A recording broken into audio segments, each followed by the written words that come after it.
তাহলে কেন আমরা মানুষকে শোষণ করছি, কেন মানুষকে দুর্ভোগে ফেলছি, কেন মানুষের মৌলিক অধিকারগুলো আমরা ফিরিয়ে দিচ্ছি না, কেন তাদেরকে লেখাপড়া শিক্ষার ব্যবস্থা করছি না, কেন তাদের চিকিৎসার ব্যবস্থা করতেছি না, কেন তাদের ঢাকা মেডিকেল কলেজ হাসপাতালের সামনে গিয়ে ঘন্টার পর ঘন্টা লাইনে দাঁড়িয়ে থাকতে হয়, তারপরও একটু ঔষধ পাওয়া যায় না। এই কথাটাও ছিল না। বাংলাদেশ যখন স্বাধীন হলো, বলা হলো যে আমরা পাকিস্তান থেকে মুক্ত হয়ে আমরা স্বাধীনভাবে বসবাস করতে চাই, আমরা আমাদের কথা বলতে পারবো, আমাদের দাবির কথা বলতে পারবো, আমার চিকিৎসার কথা বলতে পারবো, আমার লেখাপড়ার কথা বলতে পারবো। সেই ভিত্তিতে দেশের মানুষ, আমাদের পূর্বপুরুষরা তাদের জীবন দিয়ে এই বাংলাদেশকে স্বাধীন করেছিল। সেই বাংলাদেশ স্বাধীন হওয়ার পরে আমরা দেখলাম যে অসংখ্য পরিবার যারা ক্রমান্বয়ে উঁচুর দিকে চলে গেল, মানুষকে শোষণ করে করে করে করে পিছনের অতীতের কথা তারা ভুলে গেল। যার কারণে আমরা যখন 7.5 আনা দিয়ে এক দিস্তা কাগজ কিনতাম, সেই কাগজটা এখন পাওয়াই যায় না, বরং এখন এক দিস্তা কাগজ কিনতে গেলে 30 টাকা লাগে। এই শিক্ষা ব্যবস্থা তো আমাদের যারা অসহায়, যারা সুবিধা বঞ্চিত, তাদের পক্ষে কি বাস্তবায়ন করা সম্ভব নয়। কিন্তু আমাদের যে সমাজ ব্যবস্থাপনা, রাষ্ট্রীয় ব্যবস্থাপনা, এটার আল্লাহর হুকুম অনুযায়ী না হওয়ার কারণে এই অবস্থা হয়েছে। এই জন্য বাংলাদেশ জামাত ইসলামী তাদের স্লোগান হলো আল্লাহর আইন চাই, সৎ লোকের শাসন চাই। আসসালামু আলাইকুম রাহমাতুল্লাহ। সুপ্রিয় দর্শক, বাংলাদেশ জামাতে ইসলামী ঢাকা মহানগরী দক্ষিণের একটা কার্যক্রম আমার কাছে খুবই ভালো লেগেছে।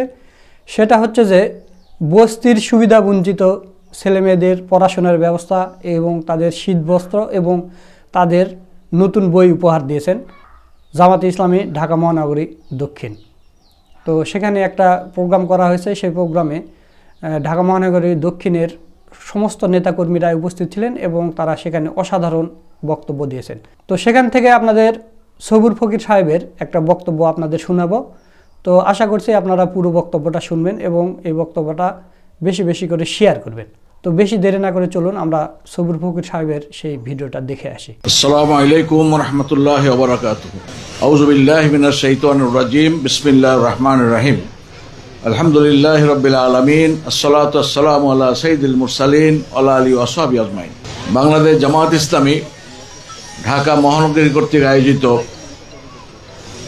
আজকের এই অসহায় বঞ্চিত শিশুদের মাঝে তাদের যে মৌলিক অধিকার শিক্ষা, সেই শিক্ষা উপকরণ বিতরণ এবং সাথে সাথে শীত বস্ত্র উপহার প্রদান অনুষ্ঠানের জনাব সভাপতি, আজকের অনুষ্ঠানের প্রধান অতিথি, বাংলাদেশ জামাত ইসলামের কেন্দ্রীয় নির্বাহী পরিষদ সদস্য, ঢাকা মহানগরী দক্ষিণের সম্মানিত আমির জনাব নুরুল ইসলাম বুলবুল, উপস্থিত যাত্রাবাড়ি শ্যামপুর থানার সম্মানিত আমির প্রিন্সিপাল মাওলানা জাকির হোসাইন, অন্যান্য নেতৃবৃন্দ, সুধীমণ্ডলী, আমার সুবিধাবঞ্চিত শিশু কিশোর ছাত্রছাত্রী অভিভাবকবৃন্দ, প্রতি বছরের ন্যায় আমরা এবছরও আপনাদের মাঝে আপনাদের সন্তানদের কাছে শিক্ষা উপকরণ পৌঁছানোর জন্য আমরা উপস্থিত হয়েছি। আমরা প্রতি বছরই এটা করতাম।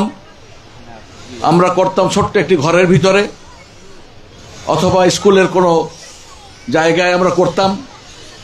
কারণ ছিল বাংলাদেশ জামাত ইসলামী এই অসহায় মানুষের পাশে দাঁড়াক। এটা বিগত স্বৈরাচারী সরকার, শেখ হাসিনার সরকার, শেখ হাসিনার সন্ত্রাসী সরকার এটা কখনো করতে দিত না, তারা পছন্দ করত না। কারণ ছিল একটাই, যদি আল্লাহর পক্ষ থেকে দেওয়া যে সমাজ ব্যবস্থা সেটা যদি জামাত ইসলামের মাধ্যমে বাস্তবায়িত হয়, তাহলে তাদের যে দেশপাট লুটপাটের যে কার্যক্রম, সন্ত্রাসের যে কার্যক্রম, মানুষকে কথা না বলতে না দেওয়ার যে কার্যক্রম, এটা তারা বাস্তবায়িত করতে পারবে না। আল্লাহ রাব্বুল আলামিন আমাদেরকে দুইটা বড় উপাধি দিয়ে পাঠিয়েছেন। একটি হলো আশরাফুল মাখলুকাত, আমাদেরকে সৃষ্টির সেরা জীব হিসেবে আখ্যায়িত করে পৃথিবীতে পাঠিয়েছেন। আরেকটা হলো খলিফা হিসেবে আমাদেরকে পাঠিয়েছেন। আশরাফুল মাখলুকাত সৃষ্টির সেরা জীবরাই আমরা মানুষ, আর তাদের বড় উপাধি হলো তারা খলিফা। অর্থাৎ আল্লাহর পক্ষ থেকে আমরা আসছি, যে দুনিয়ার জিন্দিগিতে এসেছি সেখানে আল্লাহর দেওয়া জীবন, আল্লাহর দেওয়া যে নিয়ম, আল্লাহর যে কানুন, আমাদের চলাফেরার জন্য যে ব্যবস্থাপনা, এটা তিনি দিয়েছেন। এটা অনুযায়ী আমাদেরকে চলতে হবে। কিন্তু মানুষ সেই পথ থেকে সরে গিয়ে আমরা অন্য পথে আমাদের শাসকদের প্ররোচনায়, শাসকদের কার্যক্রমের মাধ্যমে আমরা অন্যদিকে চলে গিয়েছি। আমরা এদেশের সমাজ মানুষকে, সাধারণ মানুষকে শোষণ করে, লুটপাট করে হাজার হাজার কোটি টাকা আমরা নিজেদের ঘরে পৌঁছানোর জন্য চেষ্টা করেছি। দেশে জায়গা হয়নি, বিদেশে পাঠিয়ে দিয়ে আমরা বেগমপাড়া তৈরি করেছি। আর একটা গ্রুপ ক্রমান্বয়ে অবহেলিত হয়ে গেছে, সুবিধা বঞ্চিত হয়ে গেছে, নদীতে তাদের ঘরবাড়ি ভেঙে গিয়েছে, থাকার জায়গাটুকু তো তার নাই। এই অবস্থায় এই ধরনের মানুষের ভিড় ঢাকা শহরে সহ বিভিন্ন শহরে প্রচুর ভিড় দেখা যায়, যারা নদী শিখস্তিতে যারা তাদের ঘরবাড়ি হারিয়েছেন, জমি জমা সব হারিয়েছেন। কিন্তু আশরাফুল মাখলুকাত হিসেবে সব মানুষেরই 5টা মৌলিক অধিকার আছে। 5টা মৌলিক অধিকার নিয়ে তারা পৃথিবীতে আসেন এবং এটা তাদের প্রাপ্য। এটা দেওয়ার দায়িত্ব যারা শাসন কার্য পরিচালনা করেন, সমাজ যারা পরিচালনা করেন, সেই 5টা জিনিস কি, 5টা যে ব্যবস্থাপনা, যে চাহিদা, সেটা কি? খাদ্য, বস্ত্র, শিক্ষা, চিকিৎসা, বাসস্থান। এই 5টা মৌলিক অধিকার এই আশরাফুল মাখলুকাতের। কেন এর একটা যদি কম থাকে, সে আশরাফুল মাখলুকাতের সংজ্ঞা থেকে দূরে সরে যায়।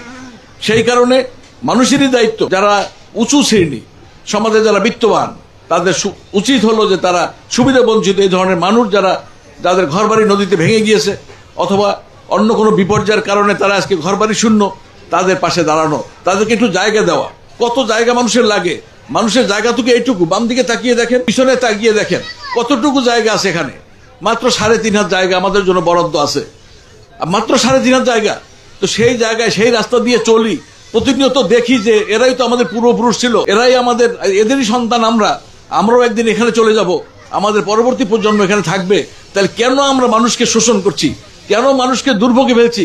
কেন মানুষের মৌলিক অধিকারগুলো আমরা ফিরিয়ে দিচ্ছি না? কেন তাদেরকে লেখাপড়া শিক্ষার ব্যবস্থা করছি না? কেন তাদের চিকিৎসার ব্যবস্থা করতেছি না? কেন তাদের ঢাকা মেডিকেল কলেজ হাসপাতালের সামনে গিয়ে ঘন্টার পর ঘন্টা লাইনে দাঁড়িয়ে থাকতে হয়, তারপরও একটু ঔষধ পাওয়া যায় না? এই কথাটাও ছিল না।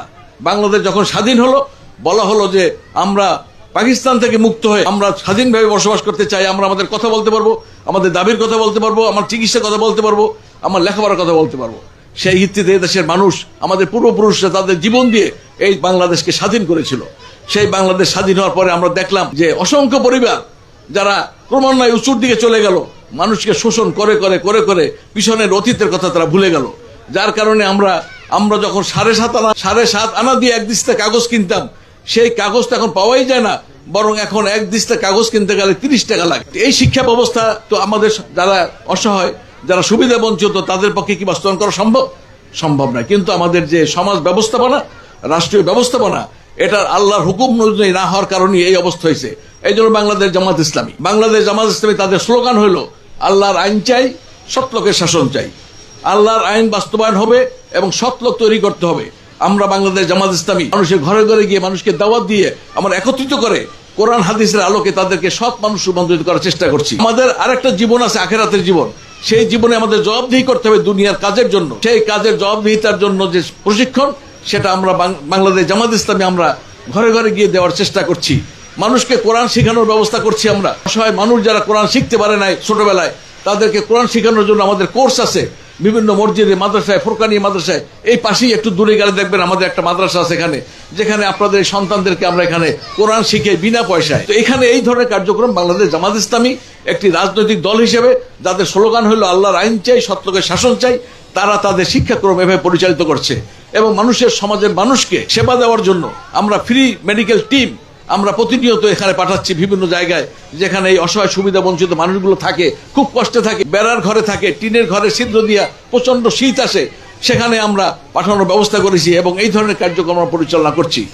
সম্মানিত অভিভাবকবৃন্দ, আমার ছাত্রছাত্রী, কিশোর ছাত্রছাত্রীরা, আমরা এবং সমাজের সুধী মণ্ডলী যারা এখানে উপস্থিত আছেন, আমরা প্রতিনিয়ত এই সুন্নতে খতনার ব্যবস্থা করেছি। ছোট্ট ছোট্ট শিশুরা তাদের পয়সার অভাবে, টাকার অভাবে, ডাক্তারের অভাবে তারা সুন্নতে খতনা করতে পারে না। বাংলাদেশ জামাত ইসলামী এই যখন আমাদেরকে স্বৈরাচারী সরকার আমাদেরকে প্রায় আবদ্ধ করে রেখেছিল, জেলে পুরে রেখেছিল, আমাদের শীর্ষ নেতৃবৃন্দকে ফাঁসি দিয়ে হত্যা করে দুনিয়া থেকে বিদায় করে দিয়েছিল, তখন আমরা এই ধরনের সন্তানদেরকে সংগ্রহ করে বিনা পয়সায় আমরা ফ্রি সুন্নতে খতনার ব্যবস্থা করেছি এবং তার চিকিৎসা, তার ঔষধ, তার পোশাক, এটা আমরা দিয়েছি।